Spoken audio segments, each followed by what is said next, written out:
పెదవి దాటిన మాటలు ఇప్పుడు రాష్ట్ర వ్యాప్తంగా పెనుమంటలు పుట్టిస్తున్నాయి. పొరపాటని భావించి తాను చేసిన తప్పును నటుడు శివాజీ బహిరంగంగా ఒప్పుకున్నా దాన్ని ఇంకా గట్టిగా లాగుతూనే ఉన్నారు. అసలు సంస్థపై ఉండాల్సిన ఫోకస్ ఇప్పుడు పూర్తిగా పక్కదారి పట్టేలా మారిపోయింది. కేవలం ఒక సినిమా వేదికపై మొదలైన ఈ గొడవ అనూహ్యంగా హిందూ దేవతలను కించపరిచే స్థాయికి చేరి వ్యవహారం కాస్త పవిత్రతకు కలంకానికి మధ్య సాగుతున్న యుద్ధంలా టర్న్ అయింది. అసలు ఈ గందరగోళంలో ధర్మం ఎక్కడ ఉంది? విచక్షణ కోల్పోయి వెర్రవేగుతున్న సోషల్ మీడియా నుంచి మనం నేర్చుకోవాల్సిన పాఠాలేంటి? సనాతన ధర్మమే శ్వాసగా భావించే AP deputy CM Pawan Kalyan ఈ దైవ నిందపై ఏ రకమైన యాక్షన్ తీసుకోబోతున్నారు? గ్లామర్ ముసుగులో జరుగుతున్న ఈ అసలు రాజకీయ క్రీడేంటి? మాట జారితే మరణ శాసనమే అన్న ఓ రేంజ్లో సాగుతున్న ఈ సంచలన విశ్లేషాలేంటో ఇప్పుడు చూద్దాం.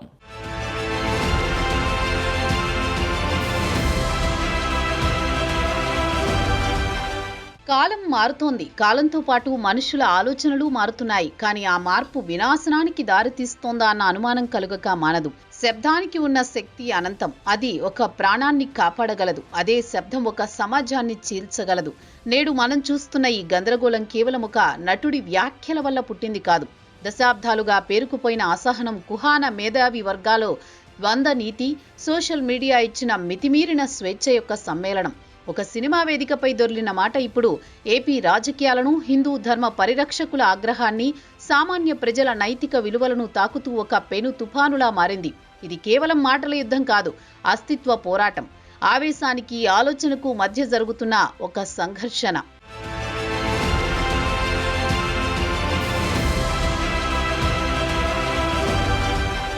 నటుడు శివాజీ ఎప్పుడూ సూటిగా, స్పష్టంగా మాట్లాడతారనే పేరున్న వ్యక్తి.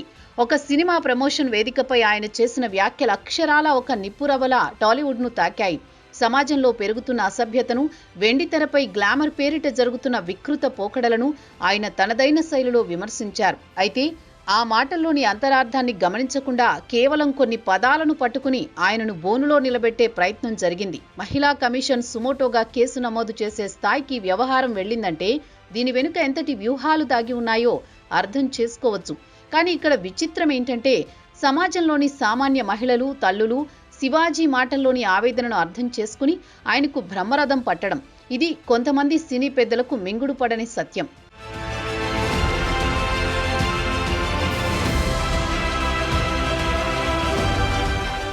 శివాజీ వ్యాఖ్యలపై అతి తీవ్రంగా స్పందించిన వ్యక్తి నటి అనసూయ. గ్లామర్ ప్రపంచంలో తనకంటూ ఓ గుర్తింపు తెచ్చుకున్న ఆమె శివాజీ మాటలు తన ఆత్మగౌరవాన్ని దెబ్బతీశాయన్నట్టుగా ప్రవర్తించారు. కానీ ఈ క్రమంలో ఆమె అవలంబించిన తీరు చర్చనీయాంశమైంది. ఒకరిని విమర్శించే హక్కు అందరికీ ఉంటుంది, కానీ ఆ విమర్శలో సంస్కారం ఉండాలి. భార్యాభర్తల బంధాన్ని, అత్యంత వ్యక్తిగతమైన విషయాలను బహిరంగంగా ప్రస్తావిస్తూ ఆమె చేసిన వ్యాఖ్యలు నెటిజన్ల ఆగ్రహానికి గురయ్యాయి. నీతులు చెప్పే ముందు నీ గతాన్ని చూసుకో అంటూ సామాన్య ప్రజలు ఆమెను ప్రశ్నిస్తుంటే దానికి సమాధానం చెప్పలేక ఆమె వివాదాన్ని మరింత రాజేసే ప్రయత్నం చేశారు. ఇది కేవలం ఒక రియాక్షన్ మాత్రమే కాదు, ఇండస్ట్రీలో ఉన్న అంతర్గత విభేదాలకు ఇది ఒక నిదర్శనం.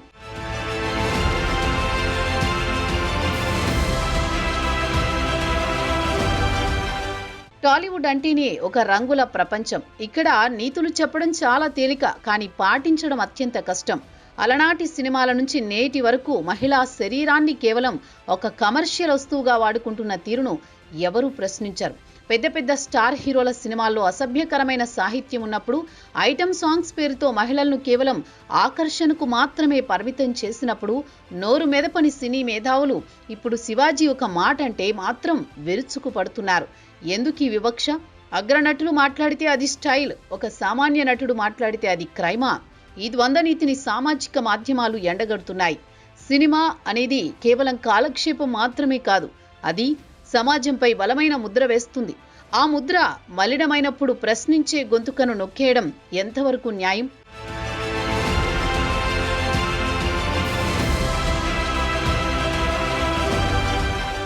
ఏ మనిషికైనా పొరపాట్లు చేయడం సహజం. శివాజీ తాను చేసిన వ్యాఖ్యలు ఎవరినైనా నొప్పించి ఉంటే వెంటనే నెట్టింట బహిరంగ క్షమాపణలు చెప్పారు. తన ఉద్దేశం ఎవరినీ కించపరచడం కాదని, సమాజం పట్ల ఉన్న బాధ్యతతోనే మాట్లాడానని స్పష్టం చేశారు. ఒక వ్యక్తి తప్పును ఒప్పుకున్నాక ఆ వివాదానికి అక్కడితో స్వస్తి పలకడం కనీస ధర్మం. కానీ అనసూయ వంటి వారు ఆ వివాదాన్ని కావాలనే సాగదీస్తున్నారన్న విమర్శలు వినిపిస్తున్నాయి. క్షమాపణ చెప్పిన వ్యక్తిని కూడా వెంటాడి వేధించడం వెనుక ఉన్న క్రూరత్వం ఏంటి? ఇది కేవలం నైతికత కోసం చేస్తున్న పోరాటం కాదు, ఒక వ్యక్తిని మానసికంగా కుంగదీయడానికి చేస్తున్న ప్రయత్నంగా కనిపిస్తోంది. పౌర సమాజం ఈ విషయాన్ని గమనిస్తోంది కాబట్టి శివాజీకి మద్దతుగా లక్షలాది మంది నిలుస్తున్నారు.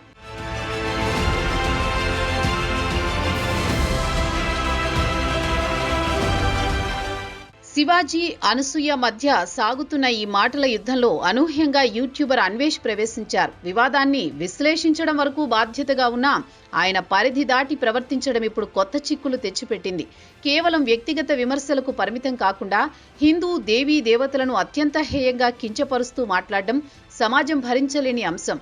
సినిమా గొడవలను మతపరమైన అంశాలతో ముడిపెట్టడం, కోట్ల మంది భక్తుల ఆరాధ్య దైవాలను అవమానించడం వెనుక ఉన్న ఉద్దేశం ఏమిటి? భావ ప్రకటన స్వేచ్ఛ అంటే పవిత్రమైన నమ్మకాలను అపహాస్యం చేయడం కాదు. అన్వేష్ చేసిన ఈ వ్యాఖ్యలు ఇప్పుడు అగ్నికి ఆజ్యం పోశాయి. దీనివల్ల వివాదం సినిమా రంగులను వదిలి ధర్మ పరిరక్షణ వేదికగా మారింది.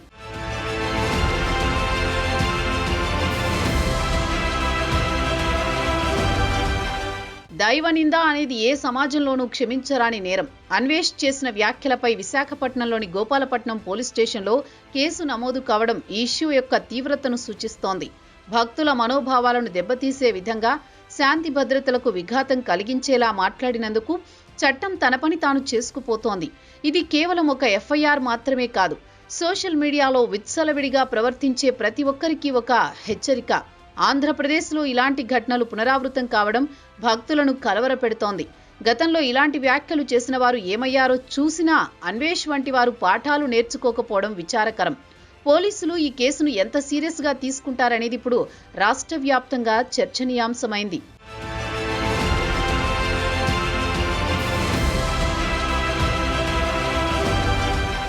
విశ్వ హిందూ పరిషత్ వంటి సంస్థలు ఈ వివాదంలోకి రావడంతో అన్వేష్ చుట్టూ ఉచ్చు బిగుస్తోంది. అన్వేష్ ను వెంటనే అరెస్ట్ చేయాలని, అతని యూట్యూబ్ ఛానల్ను నిషేధించాలని డిమాండ్లు వెల్లువెత్తుతున్నాయి. కేవలం చట్టపరమైన చర్యలే కాకుండా సామాజికంగా కూడా అతన్ని బహిష్కరించాలనే పిలుపు వినిపిస్తోంది. సోషల్ మీడియాలో అన్ఫాలో ఉద్యమం తీవ్ర రూపం దాల్చింది.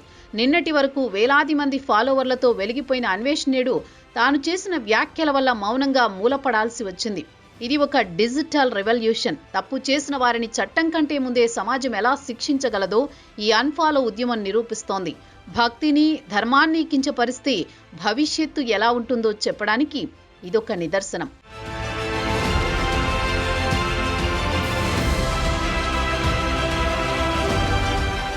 ఇప్పుడు అందరి కళ్ళు ఒక్కరి మీదే, అందరి ప్రశ్నలు ఆ గొంతుక కోసమే. ఆంధ్రప్రదేశ్ రాజకీయ యవనికపై సనాతన ధర్మ పరిరక్షణే నా శ్వాస అంటూ గర్జించిన జనసేనాని ఉప ముఖ్యమంత్రి పవన్ కళ్యాణ్ ఇప్పుడు ఈ వివాదాన్ని ఎలా డీల్ చేస్తారనేది $1 మిలియన్ ప్రశ్న. నిన్నటి వరకు కేవలం సినీ గ్లామర్ వివాదంగా ఉన్న ఈ ఇష్యూ ఎప్పుడైతే హిందూ దేవీ దేవతలను కించపరిచే స్థాయికి చేరిందో అప్పుడే ఇది పవన్ కళ్యాణ్ నమ్ముతున్న ధర్మ యుద్ధంలో భాగమైంది.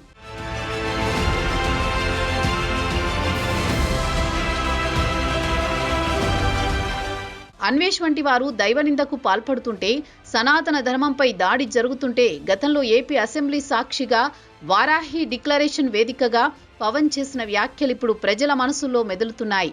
ధర్మాన్ని కించపరిస్తే ఉపేక్షించేది లేదు అన్న ఆ నిప్పు కణిక లాంటి మాటలిప్పుడు ఆచరణలోకి రావాల్సిన సమయం ఆసన్నమైంది. ఇటు సినిమా ఇండస్ట్రీతో ఉన్న విడదీయలేని అనుబంధం, అటు ధర్మరక్షణ కోసం కంకణం కట్టుకున్న రాజకీయ బాధ్యత, ఈ రెండింటి మధ్య పవన్ తీసుకునే చర్య ఏపీ ప్రభుత్వ చిత్తశుద్ధికి నిదర్శనంగా నిలవబోతోంది. ఇది కేవలం ఒక అరెస్టుకు సంబంధించిన విషయం కాదు. సనాతన ధర్మం పట్ల ఈ ప్రభుత్వం చూపే గౌరవానికి ఇది ఒక గీటురాయి. అందుకే ఇప్పుడు యావత్ రాష్ట్రం పవన్ కళ్యాణ్ వైపు, ఆయన ఇచ్చే పవర్ఫుల్ రియాక్షన్ వైపు ఉత్కంఠగా ఎదురు చూస్తోంది.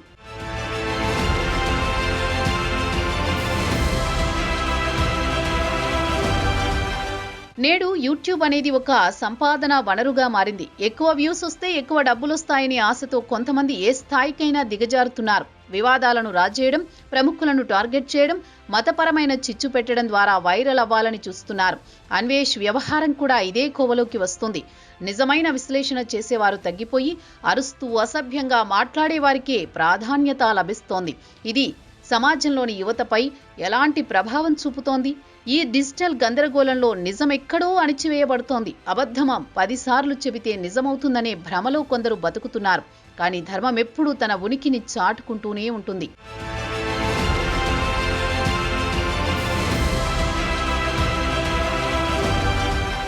మనం ఒక నాగరిక సమాజంలో బతుకుతున్నామా లేక ఆటవిక నీతిని పాటిస్తున్నామా? ఒక నటుడు మాట్లాడిన మాటలకి ఇంత రాద్ధాంతం అవసరమా? తప్పును తప్పుగా చూడకుండా దానికి రంగులు పులమడం ఎందుకు? సమాజం ఎటువైపు వెళుతోంది? ఒకరినొకరు కించపరుచుకోవడంలో ఉన్న ఆనందం ఏంటి? మహిళల గౌరవం గురించి మాట్లాడే అనసూయ వంటి వారు శివాజీ కుటుంబం గురించి వచ్చిన కామెంట్లను ఎందుకు ఖండించలేదు? ఇక్కడ వ్యక్తిత్వం కంటే స్వార్థమే ఎక్కువగా కనిపిస్తోంది. గౌరవం అనేది ఇవ్వడం వల్ల వస్తుందే తప్ప ఇతరులను కించపరచడం వల్ల రాదు. ఈ వివాదం మనందరికీ ఒక ఆత్మ పరిశీలన చేసుకునే అవకాశాన్ని ఇచ్చింది.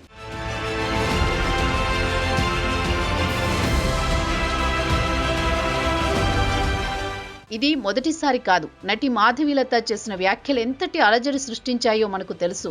కేసులు, నిరసనల వరకు వెళ్ళాయి. ఇప్పుడు అన్వేష్ రూపంలో మరొక ఘటన. అంటే సమాజంలో ఒక వర్గం కావాలని ఇలాంటి వివాదాలను సృష్టిస్తున్నాయా, లేదా పాపులారిటీ కోసం ఇది ఒక షార్ట్ కట్ గా మారిందా? సినిమా గొడవలను దైవనిందతో ముడిపెట్టడం అనేది ఒక వ్యూహాత్మక చర్యగా కనిపిస్తోంది. దీనివల్ల అసలు సమస్య పక్కదారి పట్టి మతపరమైన విభేదాలు తలెత్తుతున్నాయి. ఇలాంటి ధోరణి ప్రజాస్వామ్యానికి, సామాజిక సామరస్యానికి గొడ్డలిపెట్టు.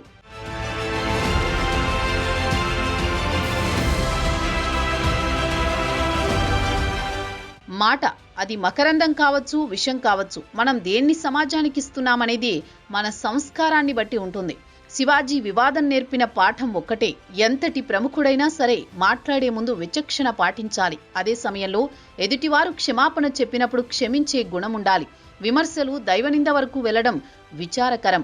అన్వేష్ పై నమోదైన కేసులు, సామాజిక బహిష్కరణలు భవిష్యత్తులో ఎవరైనా నోరు జారే ముందు 100 సార్లు ఆలోచించేలా చేయాలి.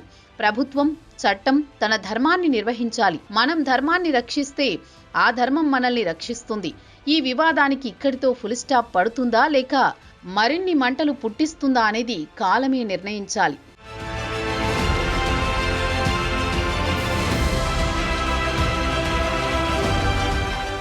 ఈ వివాదం రేపు ముగిసిపోవచ్చు, కానీ ఇది వదిలిన ప్రశ్నలు మాత్రం మన సమాజంలో అలాగే మిగిలిపోతాయి. టాలీవుడ్ రంగుల్లోకి నుంచి పొలిటికల్ కారిడార్ వరకు ఈ మొత్తం వ్యవహారం మనకు నేర్పుతున్న పాఠం ఒక్కటే. మనం వాడే ప్రతి పదం మన వ్యక్తిత్వానికి అద్దం పడుతుంది. చట్టం తన పని తను చేసుకుపోతుంది, కానీ ఒక పౌర సమాజంగా మనం విమర్శకు, వికృతానికి మధ్య ఉన్న ఆ సన్నని గీతను ఎప్పుడు గుర్తిస్తాం? వినోదం పేరుతో విలువలు వైరల్ కావడం కోసం పవిత్రతను తాకట్టు పెడుతున్న ఈ రోజుల్లో ధర్మాన్ని కాపాడుకోవడం అంటే కేవలం నినాదాలు చేయటం కాదు, విచక్షణతో వ్యవహరించటం, మార్పును ఆశించడమే ఇప్పుడు మన ముందు ఉన్న అతిపెద్ద కర్తవ్యం. నిజాయితీ గల మాట, బాధ్యత గల సమాజం, అదే మన లక్ష్యం.